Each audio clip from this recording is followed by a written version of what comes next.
Olá pessoal, agora a gente está aqui com um profissional de educação física que vai falar um pouquinho a respeito da importância da atividade física dentro do tratamento da dor crônica. A gente já sabe que a prática regular de atividade física é hoje um dos principais tratamentos para as pessoas que sofrem desse mal. Então a gente está aqui com o William Cardoso, que ele é profissional de educação física e a gente vai poder conversar um pouquinho mais a respeito disso. William, como que é normalmente a sua abordagem com uma pessoa que tem dor crônica? Como é normalmente a participação dele no seu treinamento? Então, essa questão de dor crônica, ela afeta um número grande de pessoas, né? E existem alguns tabus com essa relação do que tipo de atividade que pode fazer, que pode agravar ou não essa dor. E as pessoas ficam um pouco resistentes quanto a isso. Então, não vou fazer atividade física porque eu vou esperar essa dor passar. Quando na realidade a gente sabe que é uma questão de interação, atividade física, para restabelecer um padrão sem dor. Então, de início, a gente faz uma investigação para buscar entender os mecanismos por trás dessa dor crônica, se teve algum gatilho que despertou essa dor ou que originou uma lesão, algo nesse sentido. E aí, a partir daí, a gente traça um plano de trabalho junto com o paciente, com o aluno, para fazer essa intervenção. William, você falou de alguns alunos com mais resistência. Essa resistência, ela é uma coisa comum em quem é apresentador, até para poder iniciar um trabalho de recuperação muscular.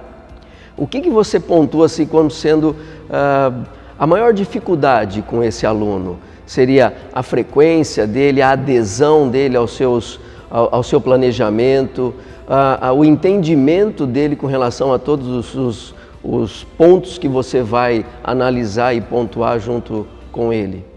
Tá, o primeiro de tudo é que o mais importante, quem deve mais se preocupar com a dor é o próprio paciente e o próprio aluno. Ele deve ser a pessoa mais interessada nesse processo, né? Deve partir tudo dele. Segundo, esse aluno ele precisa procurar um profissional que ele de fato confie e que ele confie por um tempo. Tá? Então, às vezes, o aluno está com essa dor há bastante tempo e ele quer que você remedie isso muito rápido. Tá? Então, o que a gente sabe é que algumas coisas não são tão rápidas. E um outro ponto é que essa recuperação ela não é linear. Né? Então, a pessoa acha que essa dor ou ela vai cessar imediatamente ou que ela vai regredir gradualmente. Quando, na verdade, a gente tem alguns picos. Ela vai melhorando aos poucos, mas tem dia que vai estar um pouquinho ruim de novo, até que a gente consiga, de fato, cessar esse problema, essa limitação. Tem algum outro fator que você percebe que pode influenciar o treinamento, além da dor? Às vezes o paciente chegou num dia que não foi muito legal, o estresse às vezes um pouquinho mais alto. Você percebe se tem algum outro fator que vai influenciar? Tem. É multifatorial, né? Então, além do treinamento, tem essa questão de alimentação, como que esse aluno leva, se existe algum outro problema relacionado à alimentação, recuperação, como são as noites de sono desse aluno, como esse controle de estresse, né? A relação dele com o trabalho, com familiares e com essa dor são muito importantes para esse trabalho. Então, porque em alguns casos o aluno tem algo que é muito importante para ele, em paralelo à atividade física. Então, por exemplo, um corredor, que corrida para ele é muito importante. Então, não poder correr e eventualmente ele tenta correr e ele volta a sentir dor, acaba afetando e entrando numa espiral de pessimismo, né? De que nunca vou melhorar, essa dor vai me acompanhar para sempre, não vou poder correr. E aí essas coisas ficam martelando na cabeça do aluno. Sim. E acabam atrapalhando esse processo. Influenciando todo o processo de treinamento, né? Às vezes também, como você falou, uma noite mal dormida, né? Um dia muito estressante, tudo isso vai influenciar, né? No processo dele de ganho, seja do que ele quer, uma hipertrofia ou uma melhora de movimento, melhora da dor também. A própria recaída muitas vezes, né? De hoje eu treinei, senti um pouquinho mais de dor e achar que aquilo que você tem feito não está valendo a pena, quando na verdade é o que você disse, é um processo, né? Que vai sendo construído aos poucos. Isso, a gente vai testando, né? Então, determinado movimento a gente vai trabalhando e a gente vai dificultando para levar esse aluno para uma melhora. Então, o treino para essa questão de dor, ele fica muito próximo. Então, às vezes, um movimento pode acabar gerando uma irritação, e ele sentindo. Então, a gente faz esse trabalho gradual, mas sempre dificultando a vida, né? Dificultando num sentido positivo, dificultando o treinamento para que a gente obtenha uma resposta positiva. E, eventualmente, esse aumento da intensidade pode gerar alguma irritação. E aí, a parte importante nesse caso é que o aluno ele entenda e ele tenha consciência do processo para que ele esteja preparado para quando aconteça esse tipo de situação. A abordagem, a maneira como você trabalha com um aluno com dor crônica, ela é muito diferente de uma pessoa que não tem dor e que busca só uma melhora na qualidade de vida, por exemplo?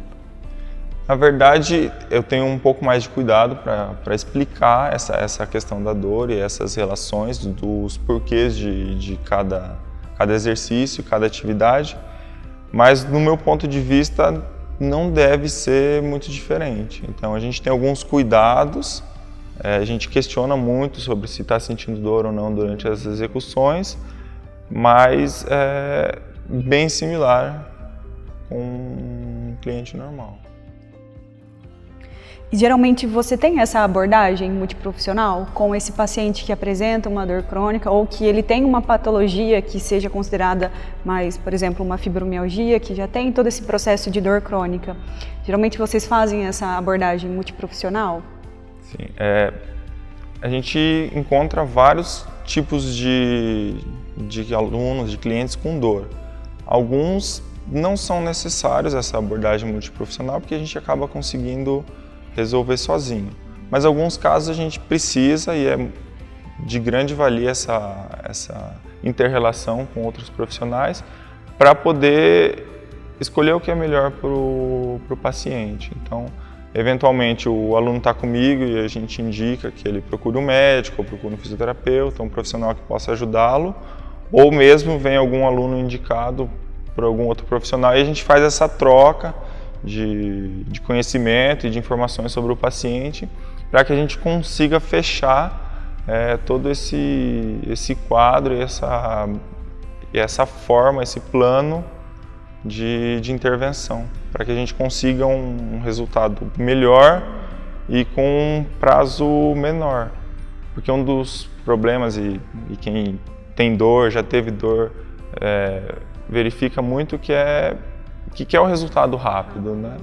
Então a gente tenta fazer para que seja da melhor forma e o mais rápido possível. Na tua rotina, como que você programa junto a essa pessoa que já tem uma certa resistência, que tem a dor que acompanha diariamente, você consegue, num planejamento de exercício, de atividade, conseguir facilitar as situações para ele em termos do movimento, do fortalecimento? Como que você executa esse trabalho? Então, primeiro, eu busco entender se existe alguma limitação, né, que possa estar interferindo nesse quadro, seja mobilidade, seja força, e aí trabalhar nesse sentido. Eventualmente, a gente não vai conseguir trabalhar a região que o aluno, o cliente, ele apresenta dor. Então, a gente trabalha no entorno desses tecidos para, dessa forma, restaurar esses padrões. Eventualmente, a gente acaba também enganando o aluno, enganando de uma forma positiva. Ela se dá de uma forma que o cliente faça sem perceber que está fazendo. Tá? Eu estava conversando com a Giovana sobre isso mais cedo. Então, o aluno ele acaba fazendo coisas que ele sente dor, mas sem sentir a dor e de uma forma que seja positiva para ele. Sai do foco da dor e Isso. passa para o foco na tarefa da Isso. execução daquele movimento. Isso. Então, você fazer um manuseio de um bastão, de uma bolinha, você tornar o exercício em um jogo, por exemplo, é uma das formas de você tirar o foco da dor. Então, uma disputa, você acaba tirando o foco da dor e focando somente na tarefa. E aí você consegue benefícios de uma forma mais acelerada. Vai enganando, né, a dor. Dessa maneira a gente consegue mostrar para o aluno e para o paciente que o movimento não precisa gerar dor, né? E vai diminuindo um pouco esse medo do movimento, essa catastrofização com o movimento, né? Isso é muito legal. E é importante salientar também que o aluno ou o paciente ele deve escolher uma atividade com que ele se sinta confortável, né? Não adianta eu preciso fazer e escolher uma atividade porque acha que é a melhor, mas sem sentir prazer em realizar. Isso é uma parte fundamental para o tratamento. Essa tem uma relação na aderência. Então, se eu pratico uma atividade que eu gosto, então a chance de eu ficar e permanecer por muito tempo, ela é bem grande. Então, muitos dos pacientes, dos alunos que nos procuram, eles vêm porque essa dor está afetando a prática de uma atividade específica que ele gosta muito. Então, em alguns casos, esse aluno, ele não nos procuraria se ele não estivesse sendo afetado na sua prática. E isso é muito engraçado, porque a dor está ali afetando o dia a dia dele, está ali afetando a atividade profissional dele, mas ele só vai procurar porque essa dor afeta também o hobby dele. E aí a gente intervém para que ele volte e restabeleça a sua prática, que muitas vezes é competitiva, mesmo num cenário amador, ela é competitiva. Bom, a gente queria agradecer então a participação do William aqui nesse nosso projeto. Foi uma participação muito importante, tenho certeza que somou muito para nós e para as pessoas que estão assistindo. E a gente se vê no próximo vídeo.